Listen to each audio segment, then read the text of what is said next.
जय माता दी। आज हम बना रहे हैं दाल मखनी। ये हमारा मिक्स दाल है, हम धो के रख लिए हैं। इसमें टमाटर डाल रहे हैं।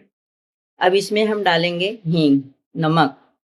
अब इसकी मसाला तैयार कर रहे हैं। इसमें देखिए हल्दी, गरम मसाला, काश्मीरी मिर्ची, धनिया, अदरक, तेज पत्ता, कांदा, हरा मिर्ची, लहसुन, सब साथ में मिक्स हो गया। अब इसको घुमा लेते हैं। घुमाने के बाद हम अपने दाल में इसको डाल देते हैं। अब देखिए हमारा एक साइड में दाल, एक साइड में चावल पड़ा है। अब हम तड़का तैयार कर रहे हैं।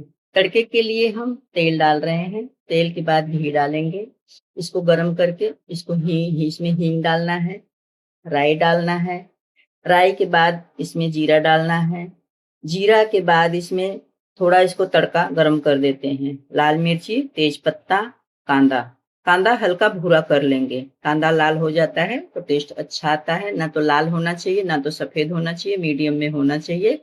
धनिया पाउडर है, काश्मीरी मिर्ची है, गरम मसाला, सब मिक्स करते हैं। कस्तूरी मेथी मसल लेते हैं। मसलने के बाद डालेंगे, बहुत अच्छा टेस्ट आता है इसमें। अब देखिए हमारा मसाला रेडी हो गया है। अब देखते हैं अपनी हमारा दाल भी अच्छे से पक गया है। पूरा तड़का अपने दाल में डाल रहे हैं।